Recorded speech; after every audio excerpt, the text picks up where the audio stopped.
Hello बच्चों, let's read the following question. For an equal stretching force F, stretching force जब equal है, the Young's modulus Ys for steel and rubber by R are related as. तो Young's modulus for steel and rubber कैसे related होंगे? Ys is equals to Yr, Ys is less than Yr, Ys is greater than Yr, or Ys is greater than or equal to Yr. So first of all, we will talk about the key concept used in the question. इस question में क्या key concept use हो रहा है? यहाँ पे हमें two materials दिए गए हैं.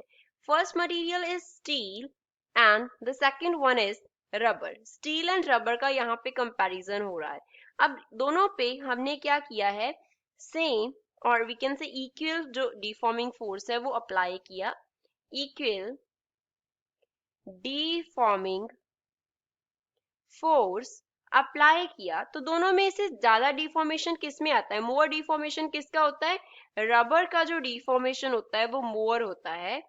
रबर का डिफॉर्मेशन जो होगा वो क्या होगा? मोर होगा as compare to steel. As compare to steel. Steel के कंपैरिजन में जो रबर है उसका डिफॉर्मेशन क्या होता है?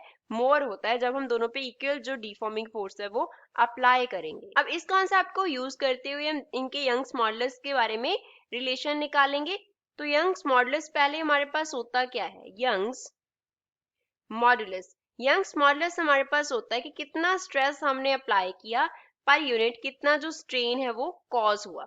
अब स्ट्रेस जो है वो इक्वल होगा क्योंकि इक्वल डिफॉर्मिंग फोर्स हम अप्लाई कर रहे हैं, तो हम किसका कंपैरिजन करेंगे? स्ट्रेन का कंपैरिजन करेंगे. रबर के केस में डिफॉर्मेशन मोर अकर कर रहा है एज कंपेयर टू स्टील, तो जो स्ट्रेन कॉज होगा इन केस ऑफ रबर वो क्या होगा? ग्रेटर होगा as compare to strain caused by stress in steel. जो स्टील में स्ट्रेन कॉज करेगा स्ट्रेस, उससे इसका वैल्यू रबर में ग्रेटर होगा. अब स्ट्रेन जो है वो डिनोमिनेटर में है, दैट मींस यंग्स मॉडुलस के इनवर्सली प्रोपोर्शनल है, तो रबर का यंग्स मॉडुलस क्या होगा?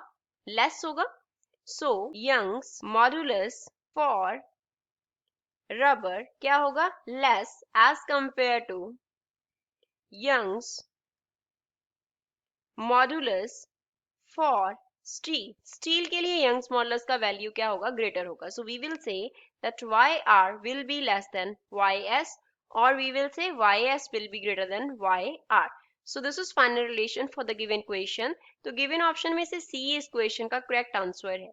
I hope you understood well. Thanks.